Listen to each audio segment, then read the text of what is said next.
What's going on, everybody? Welcome to another episode of Off the Couch Boxing. I am, of course, your host, Reckless Rexx Ruger. That, of course, if you couldn't tell by that luscious mustache, is the Alexis Arguello puppet. We are back with another banger of an episode. Y'all know what we do here. The most amazing and real boxing conversations anywhere on planet Earth. Legends, luminaries, world champions, and fighters on the rise coming here to chop it up with your boy, Reckless Rexx. Of course, we're continuing the summer of Hagler. Why? You guys know. Just because it is. Do we need a reason to celebrate the late, great, marvelous one?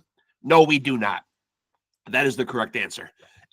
Before my guest gets in here, let me go into my obligatory promotional mode, because if you have a podcast, what the hell good is it if you're not promoting it?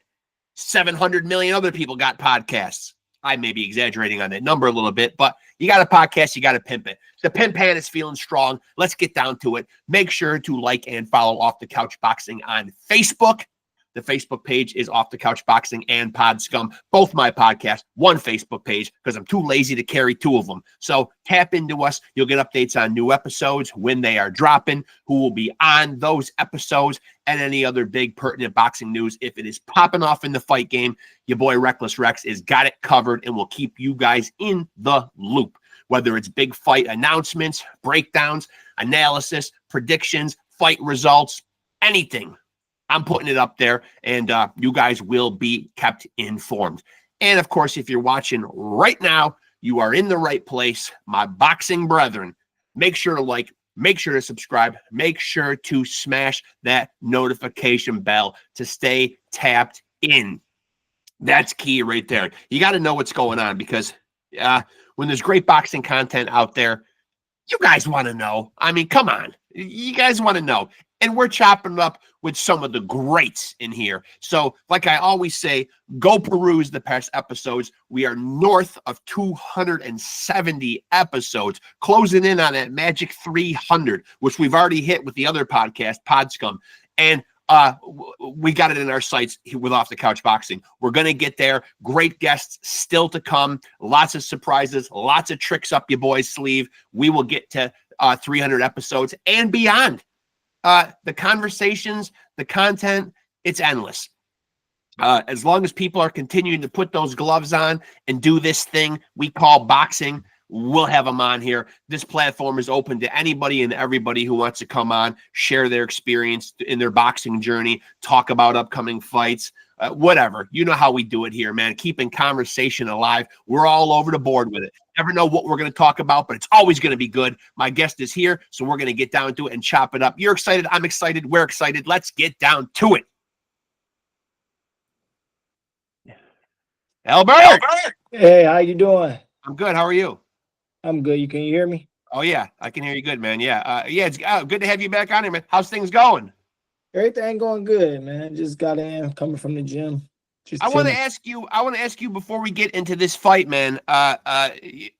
You're age 32 right now, man. Where do you feel like you are in terms of your prime right now? You know, so much has been made over the years about an athlete's prime. Used to always be equated with a guy being young, but we see a lot of guys still performing at a high level, well into their 30s, their 40s. Where do you feel like you are in your prime? Haven't reached it yet? I'm really not sure, because I just feel like I'm getting better and better, or learning more and more. You know what I mean? So, I'm really not sure about that.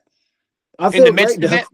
Yeah, I know. Yeah, well, great. I mean, obviously, you're still performing at a high level, and like I said, we see guys. You know, Crawford's 38, Usyk's pushing 40 years old. I mean, like, guys are performing great, like much older. You know, I mean, it's.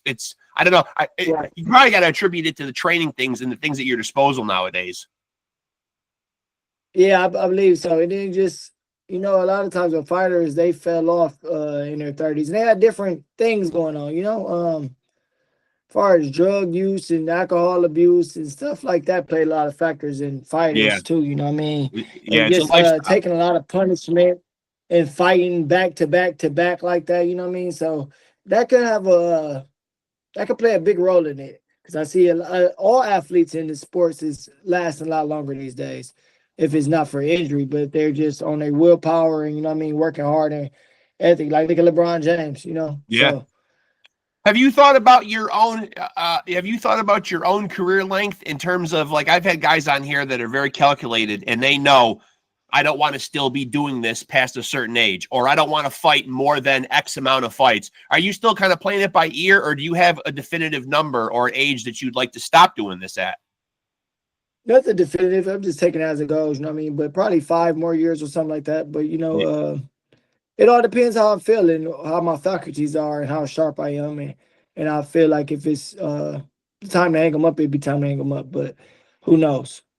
What's the legacy you want to leave behind? Like, obviously, guys get in the sport, they want to accomplish the different things, whether it's financial or, you see guys like I always use Manny Pacquiao as an example, achieved a lot at a lot of different weight classes. Then a guy like Bud Crawford, not as many weight classes, but he likes to become undisputed. For you, what would you like to accomplish before you are done? Become champ, get some championships for sure, world titles, and just fight the best fights that's available. The ones that not available, but the names of my generation that's around my weight class. I would like to fights. And so you just had in April your first fight at 135 pounds. Obviously, it went well. You got a unanimous decision victory. How do you feel though with the extra weight and performing with it? I feel good. Just more explosive, probably. Yeah. It's not a big difference from 30 to 35, but it's just I ain't got to cut 5 more pounds. You know what I mean? I was big for 130. I'm big for 135. I'm big for 130. It's just I ain't got to take five more pounds off. You know what I mean? So I can make weight a little more comfortable. And the performance is gonna be the performance. I put the work in camp, so I feel good at 35. Feel Where do you strong. feel like Feel the ceiling? fast. Where do you feel like the ceiling is for you as far as weight? Could you go higher? Will you go higher? It all depends. I could get it to 147, probably Yeah. and cap it off. You know what I mean? That would be me getting bigger, but Who I doesn't could want to definitely put on? fight up. Come on, Albert. Who doesn't want to put on weight? Yeah, I definitely could make 140. I definitely could do 140. I could see that in the future. But probably cap it off at 47. And obviously we'll get to talking about the Keith Hunter fight in a second, man. But now that you are at 135 pounds, I know you're not looking past any opponent, but it seems pretty wide open right now. I mean, I'm looking at some of the names here, man.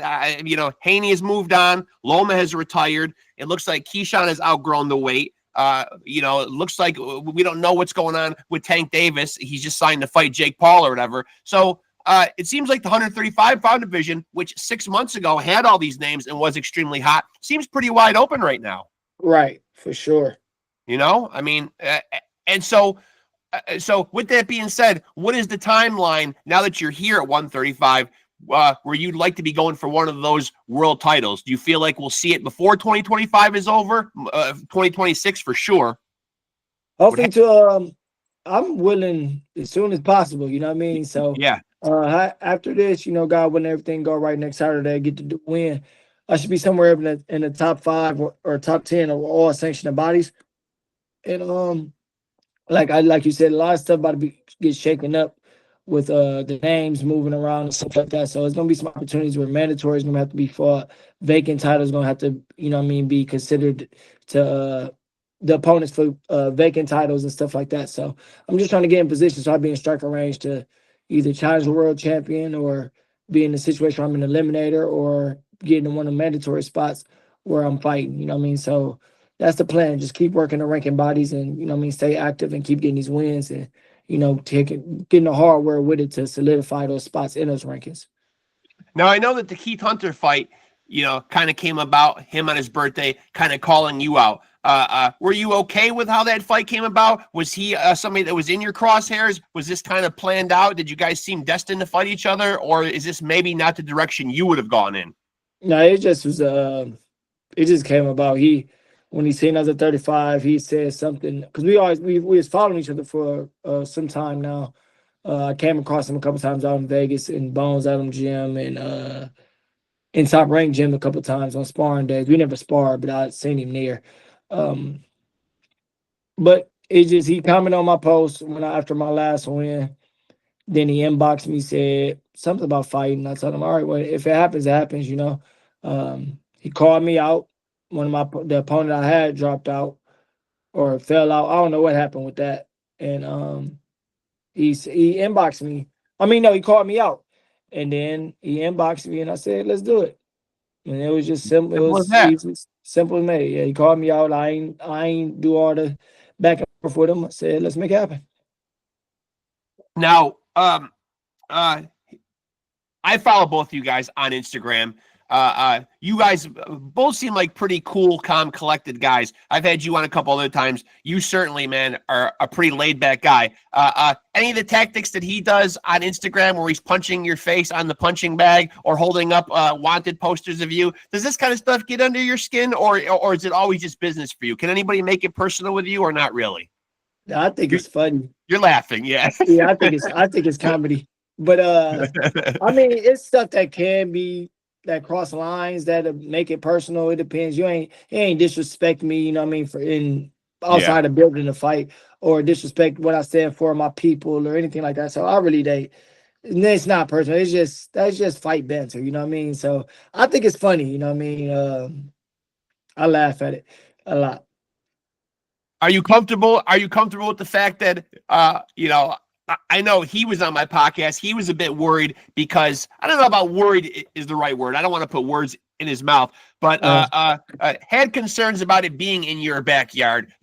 Things stacked against him, circumstances maybe advantageous to you or whatever. I don't know. Do you feel that way? Obviously you're fighting, in your hometown, but at the end of the day, it's two guys getting into a ring. I mean, is the location a huge deal in your mind?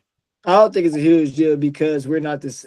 I'm going to show him I'm a different level of fighter when we get in there. So it won't even be close to the point where it's going to seem like it's going to be an advantage thing. But the thing is, the fight was already set in Toledo, Ohio. My opponent found you called me out. You signed up to step up to this plate. So I heard him on your show and another player. He was complaining about he should have got paid this. He should have did this. Everything's in my. This what you signed a contract for. It's no point of what's done is done. If they sent you a contract, I'm guaranteed it had everything on there. It's gonna show you. If you signed that, that's the bed you made to lay yourself in. There's no point of going back and bitching about it now and say, "Oh, I should have got paid this or this." Everything is it. You knew the fight was in Toledo before you even signed. Before you called me out, they showed you what you're gonna make. Then so. I don't understand it. Just shut up and fight. That's what you signed up for. So accept what comes with it. May the best man win. You got 10 rounds to write your own fate. Whatever you go in there to do, it's on you. Right. Make those complaints before you're signing the contract. Exactly. Bring those things to the table beforehand. But you went out your way to pursue this fight. Right. We didn't come looking for you. We didn't offer. You called me out on your birthday. I granted your birthday wish and gave you the fight. Right. You're granting birthday wishes. This is great. I'm going to have to remember this on my birthday. And I believe I'm better than Santa. Yeah. And I believe our birthdays. Are you an Aquarius as well? Yeah, January 21st. January 29th. Yeah. Okay. Yeah. I'm gonna have to look you up and see if you can make some of my birthday wishes come true. Albert, you're the wish granter. I gotta see what I can do, man. Man. And so this fight is for 2 vacant titles. Yeah. Yep. So my last fight, I went and got my first fight lightweight. It was for one of the WBAs. So it was the NABA Gold. Yep. Championship. So now this is just for the WBA North American Championship. So and then this one, it is also for the IBF International Championship. So two regional titles by the section of bodies. That's good for rankings, you know what I mean, and moving in position. So it's a good step for my second fight in the lightweight division. Now let me ask now if I can deviate for a second. Now I want to get your opinion as a fighter.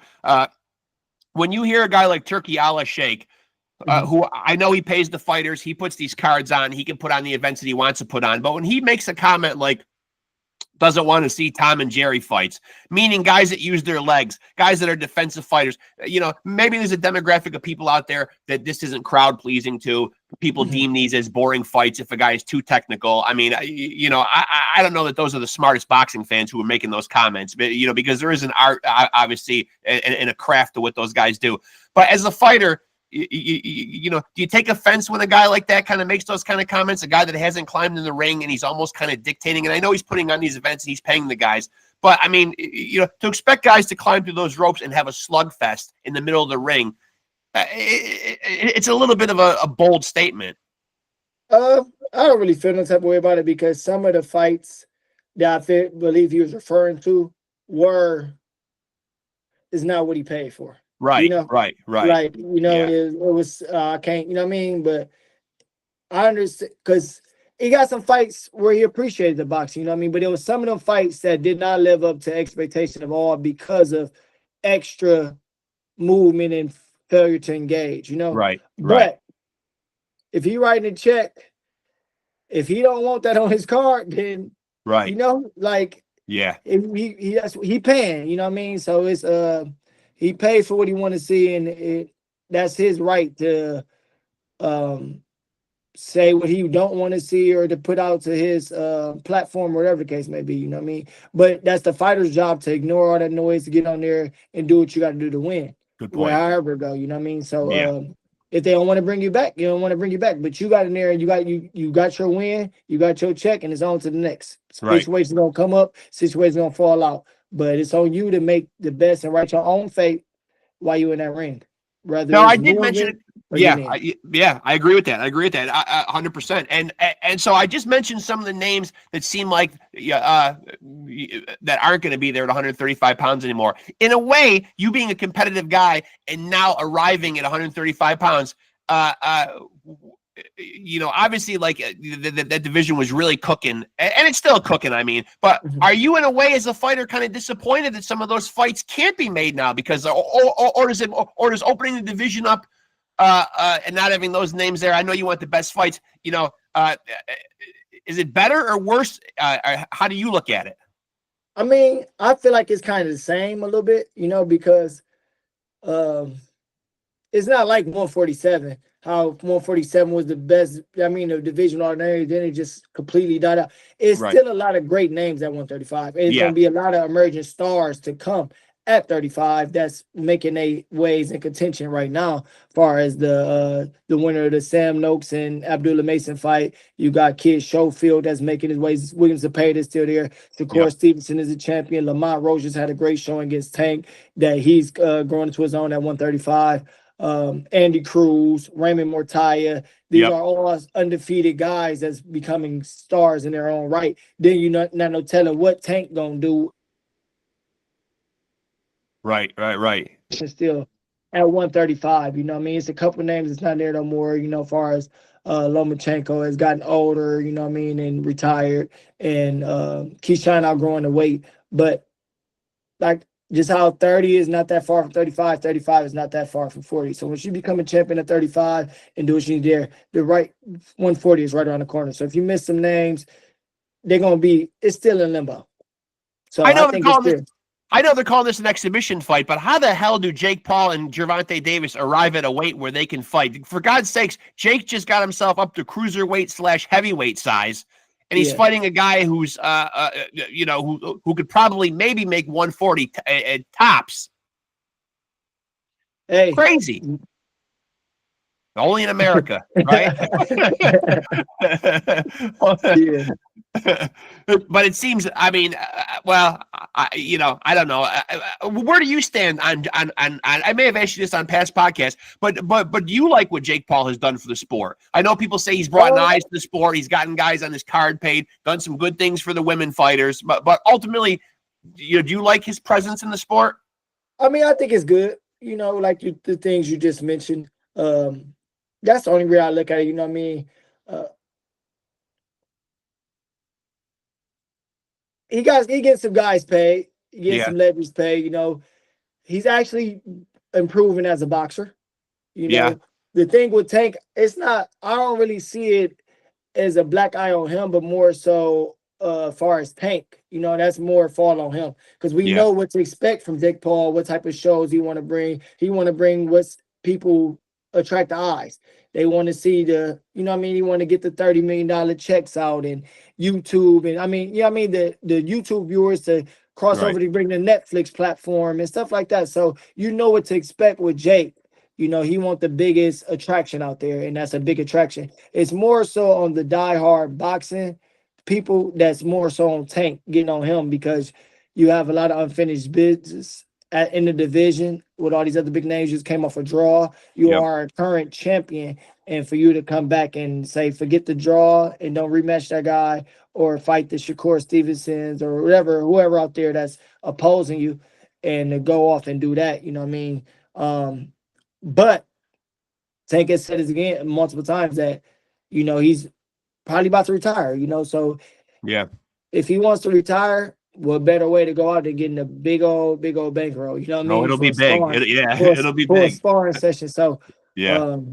he came in the sport to do what he said. He said he came in to get paid. You know, winning. He said he proved everything he needs to in himself. That's on outsiders. If to himself, he feel like he proved everything. It's only the people that's critics, that's not him, that can say he ain't proved this or ain't proved that. But he's happy with and content with his career. And if he want to sell off to the sunset and fight Jake Paul, that's on him. You know, Right. Yeah. the beat goes on. And now you said you were preparing for another fight that fell through. Uh, uh, Talk about how you've had to change the game plan, or what type of changes you've had to make now that Keith Hunter, or is it just business as usual, same preparation? Business as usual. That fight was so. The Keith Hunter fight came out. I mean, he had ample time to train, you know what I mean? So we've been preparing for each other for over 2 months now or something like that. So it's not like a short notice thing or nothing like that. It was like early talks with the other guy. He just my manager said this guy was locked in, he fell out. Keith Hunter, he said he had called you out. Do you want let's do that? Bow. And that was that. So it wasn't like it's a last minute type of situation, or I was in full camp or had sparring partners in a box like the guy or anything like that. It was just saying, you know, we just going through the early stages of opponents, and Keith Hunter came up and we locked that in. Now my training been focused on him.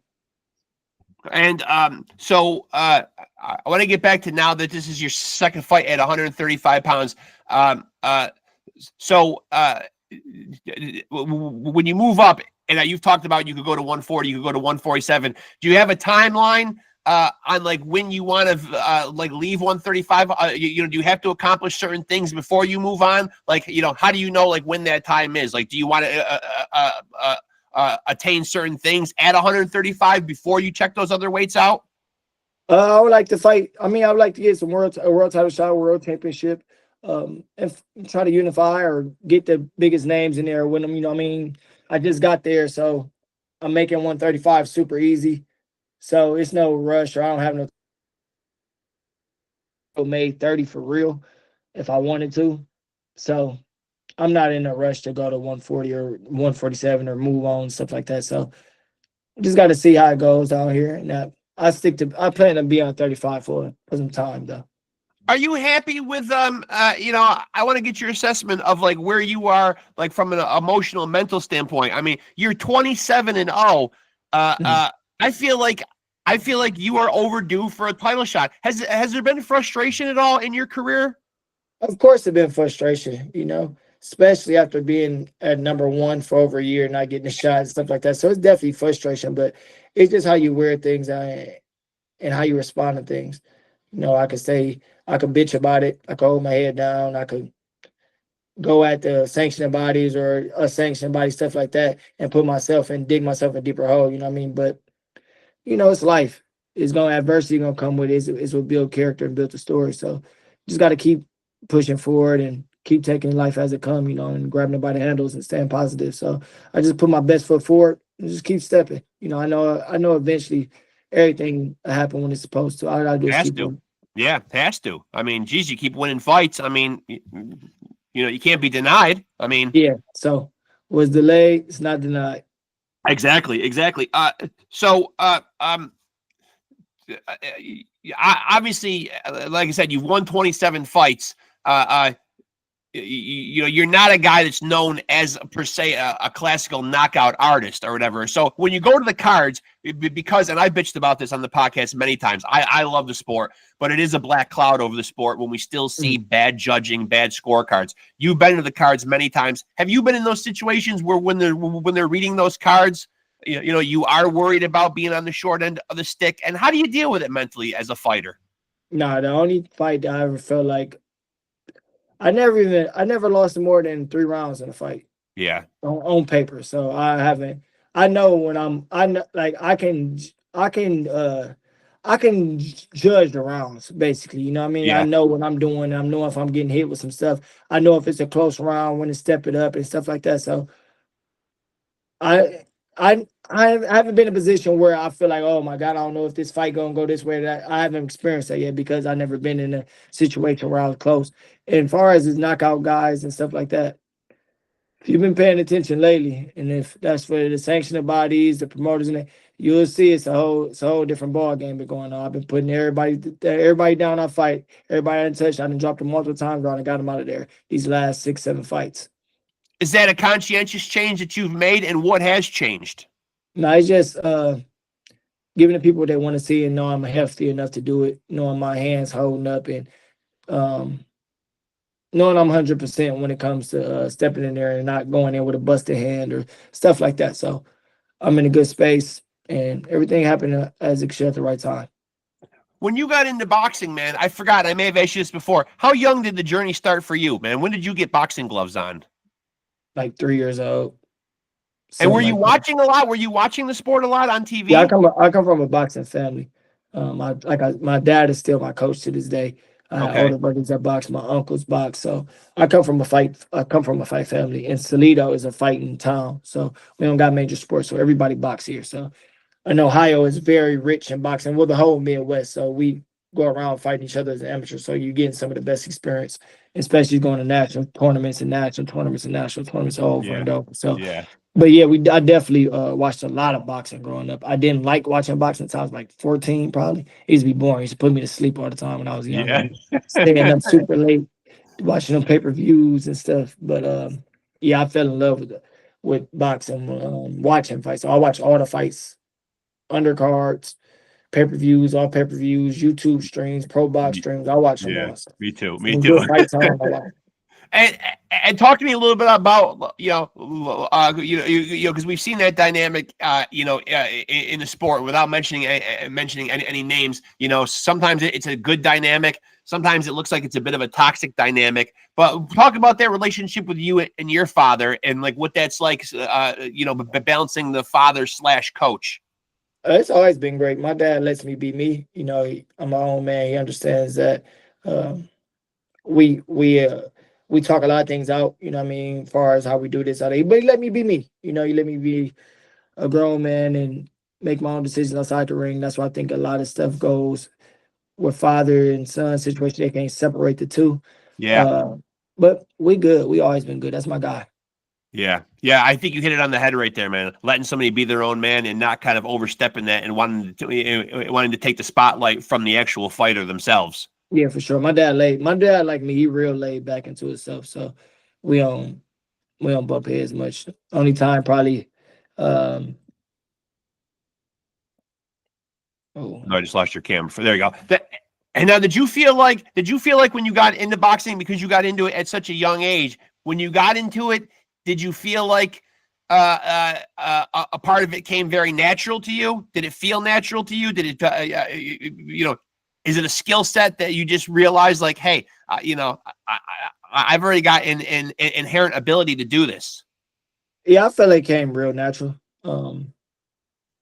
Yeah, I felt like I was real natural, and I'm very athletic, so that was good. Having natural God get to speed and stuff like that, and reflexes, stuff you can't really teach. But my first year out the gate, I won every tournament it was. So when I was 8 years old, I won every tournament for like the first 3 or 4 years of my career. Yeah. Uh, Yeah.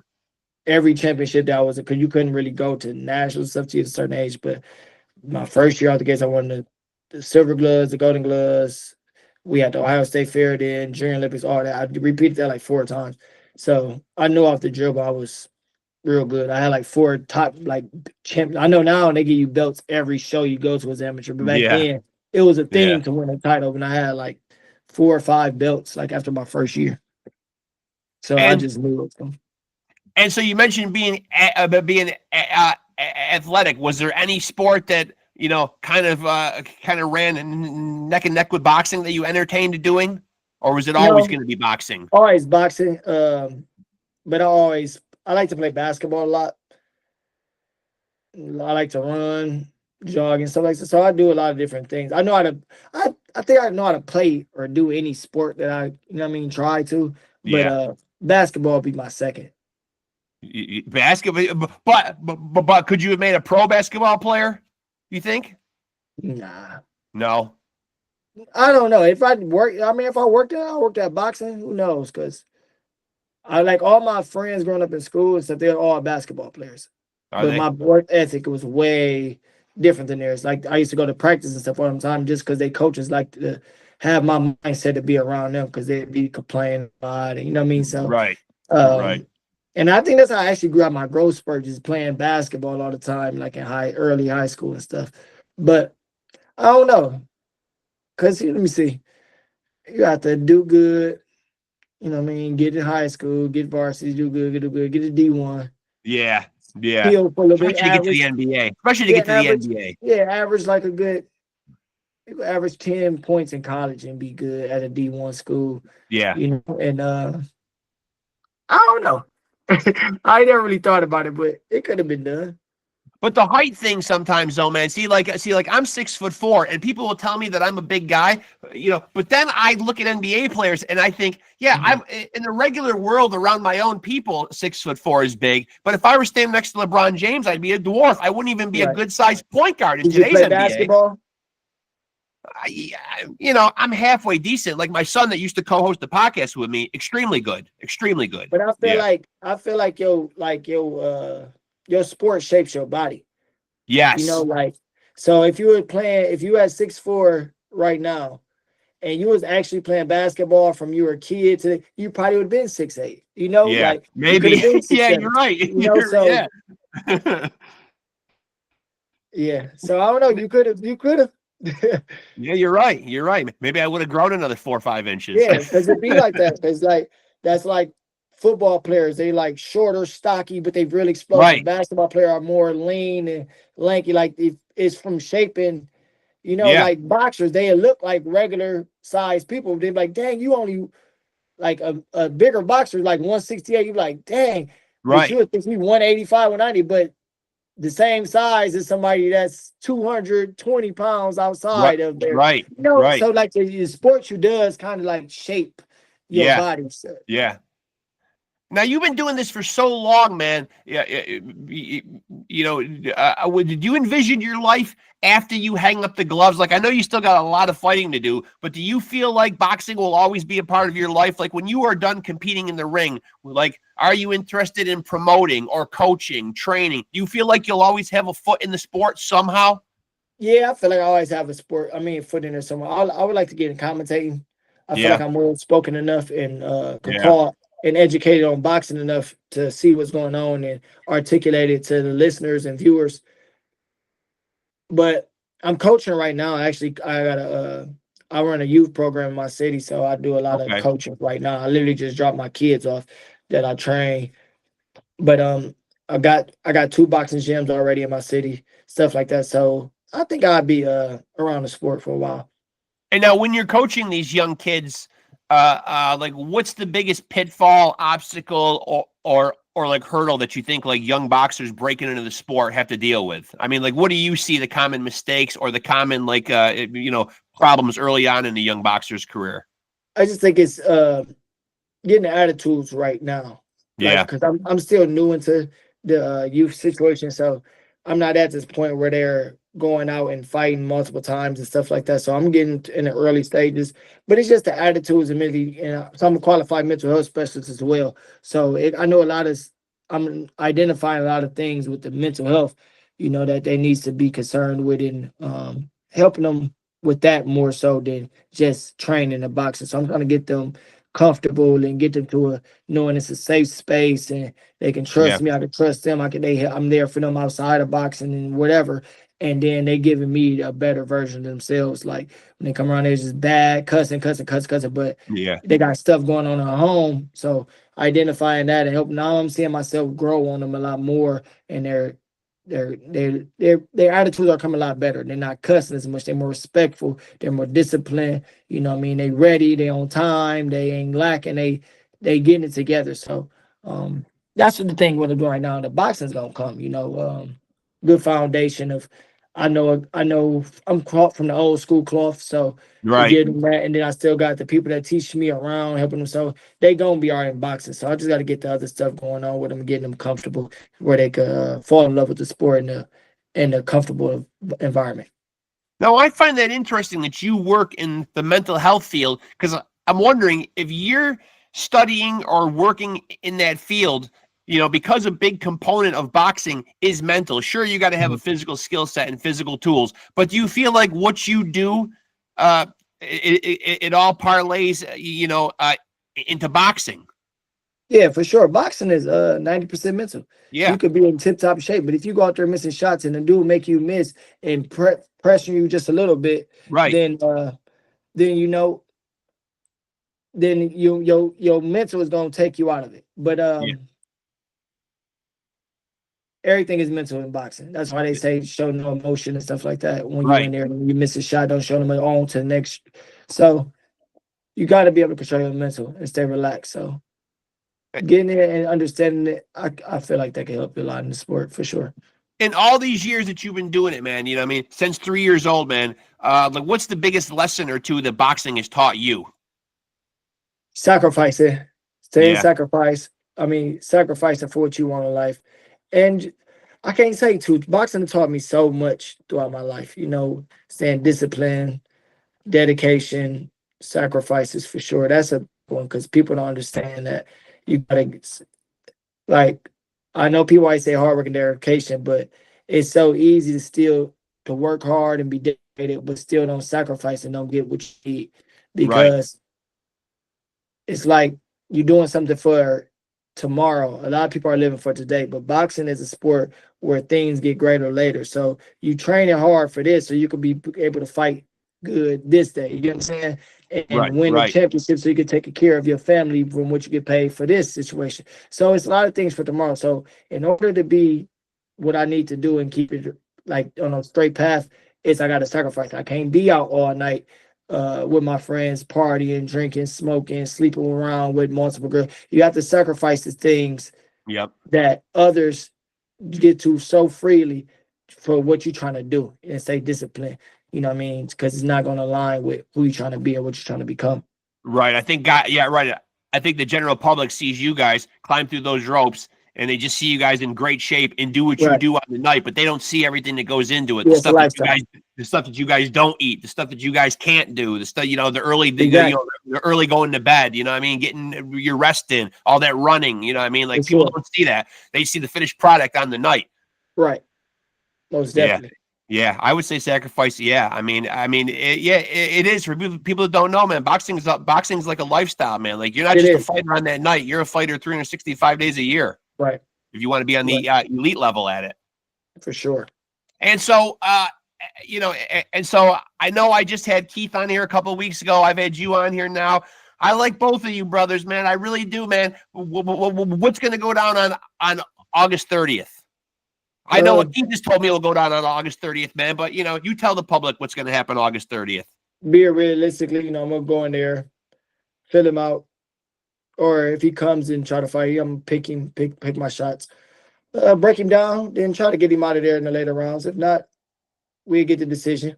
But it's going to be Albert Bell, probably whitewash, 10-0, or probably drop him a couple. I don't know. I don't see it being. It's a good fight on paper for sure, but I can't envision him being able to really do nothing with me, And that's just being honest. That's not me talking shit or trying to do a clickbait or saying I'm gonna knock him out and put him in the dirt. Right. Realistically, we just on two different levels right now in our careers. And next Saturday I'll show it. Do you do a lot of the preparation yourself, or do you leave it up to your team, man? Like, will you sit and watch a lot of what Keith Hunter does, man? Like, I hate to use the word watch tape because nobody's really watching tape anymore. That's kind of an obsolete term, But do you sit and watch what he does at all, or do you previously know what he does? I'll watch a fight or two just to see the tendencies. you know what I mean, and go from there, build my Yeah. game plan. Then I let my team, um, we work together. But I know I'm in there, so I got a vision of what we want to do or how I'm going to take the fight. But me and my team always on the same path because they be having the same ideas. So Right. we just work towards that. And were you happy with this fight camp? Everything went well? Yeah, Yeah. everything's going good. Well, listen, man. I feel like stuff always could be better, but Right. And so when you're in camp, favorite part of fight camp, least favorite part of fight camp. least favorite part is probably the early part. Yeah. Why? And Just also getting the least, acclimated? yeah, and just really just buckling back down, Yeah. like after downtime to really Yeah. buckle down. And it's like getting opponent locked in is kind of makes it easier because now you have a face or Yeah. somebody to focus on instead of just being in the air, Right. With Something in your boxing comes a lot crosshairs. of disappointments. You could have a fight scheduled and the car get canceled, this fighter Yeah. pull out. But to get something all the way locked in, it's official. It's but yes, I say like the early parts of camp, just getting your body back in shape. I hate that part when you ain't feeling good in sparring or getting Yeah. tired on the mitts and stuff like that. And then like also the last part of making the weight and stuff. But this camp, I'm like already on weight and I'm good, so I ain't even tripping. Um, but let me see. My favorite part would be probably the week when you like weeks when you peak, when you feeling yourself super sharp. That probably be the best when you feeling sharp and going through the rounds, no problem, and running without getting tired, and just when Yeah. you feeling yourself turn into a weapon again. So you're telling me I'll get to a point sometime where I'll be running and not be tired? I wish I knew when that was going to start happening. Yeah, yeah, You know what? I need to be whipped into shape. I got to come to one of those fight camps, right, Albert. Where are you working right. with these kids, man? I need somebody to whip me into shape. For sure. Come on. I'm trying. Listen, man. I'm trying right now, man. I've been really dieting, man. And my wife just said, I don't want to tell you this, man, but I got some black raspberry ice cream in there. And and listen, normally I would pig out on that, man. I limited myself to a decent sized scoop, and that's it, Albert. I'm trying, man. That's the start. I'm trying. Yeah, listen, man. I got to dig into the discipline somewhere. I mean, I got pounds to lose, man. I got pounds. Any recommendations? What the hell do I do? Starve myself?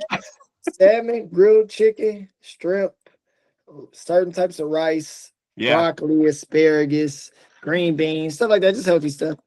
I'm going back and watching this. I'm going back and watching this and putting all this on the grocery list. Fruit. Yeah.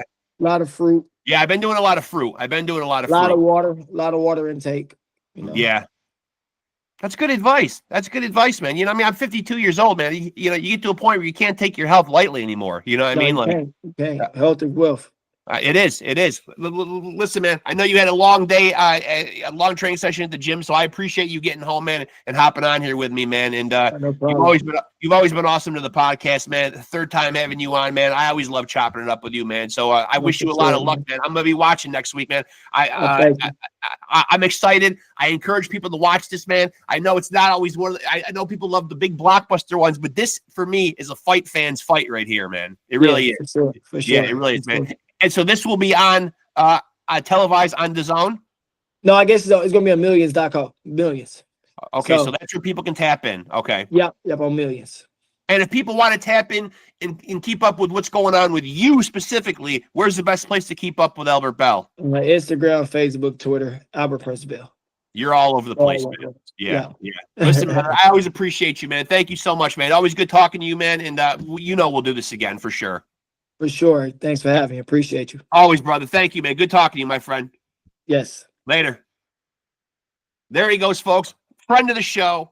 And I can say that with certainty, man. He's been on 2 other times. That makes time number thrice. Always love chopping it up with him, man. And I wasn't lying, man. I love both of these guys, man. I'm not going to make a pick. I'm just going to sit back and watch a great fight, man. Albert Prince Bell right there. Going to be fighting Keith the Bounty Hunter.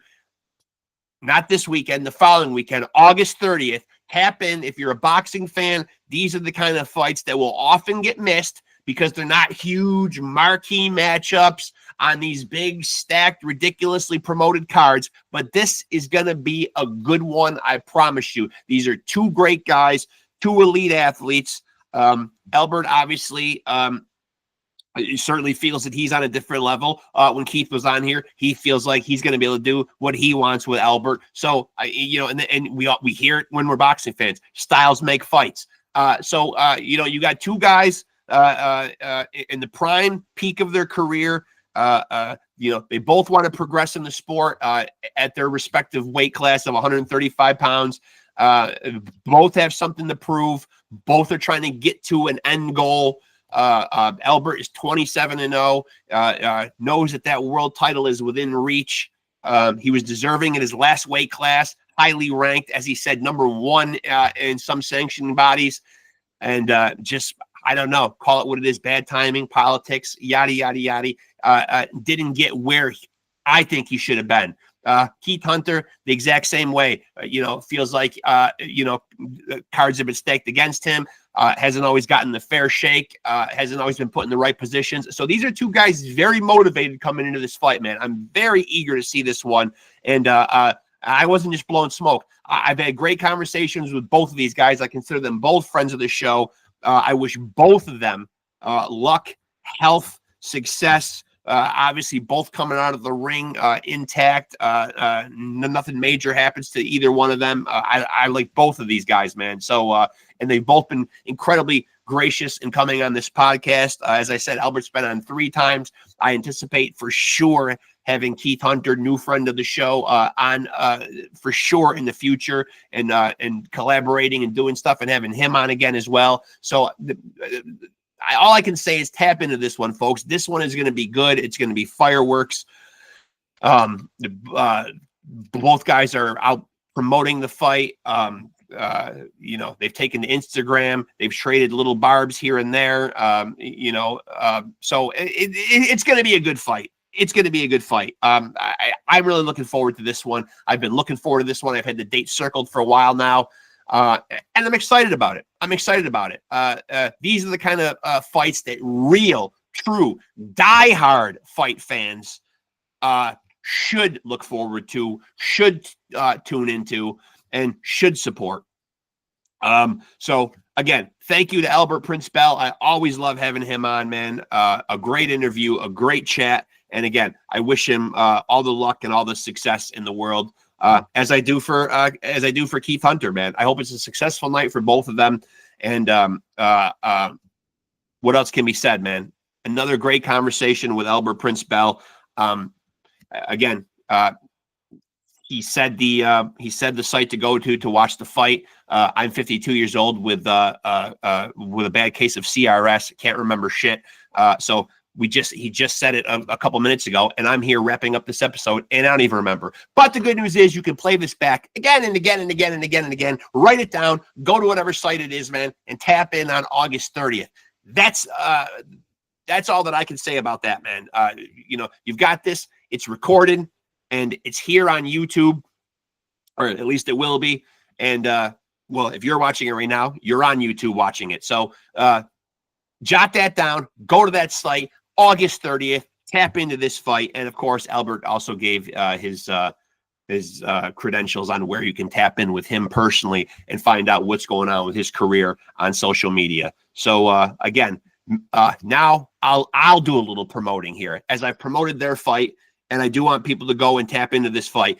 And I also want people to tap into Off the Couch Boxing on Facebook. And of course, if you're here watching right now, like, subscribe, and smash that notification bell to stay tapped in here, because this is what we do. The most amazing and real boxing conversations anywhere. We're all over the board with it, chopping it up about who knows what, and God knows where our conversations will go. But I guarantee they will always be good, and you will enjoy them. And that was a fine example right there. Another great chat with Albert Prince Bell. So again, make sure to stay tapped in. And once again, we have proved why we are the undisputed, undefeated heavyweight champion of boxing podcast. We're north of 270 episodes, and they're all good. Maybe I'm a little biased, but there is something there for everybody. If you love chats with the OGs and the legends of the sport, we got them. If you're looking for chats with the young future rising stars of the sport, we got them. So go tap in, go check out past episodes, go support boxing, go support these fighters, go hear what they have to say, learn about them, find out about them. That's what I'm trying to do here on this podcast, man. We dig deep. We find out how these guys got started, what they want to accomplish, what they're into, who they are as people. That's what separates us, man. Bringing back the art of conversation, old school style, man, as we continue the summer of Hagler, which is winding down, folks. But listen, the great boxing content, that's going to continue long after the summer, man. Upward and onward with Off the Couch Boxing. We got tons of surprises, great guests galore.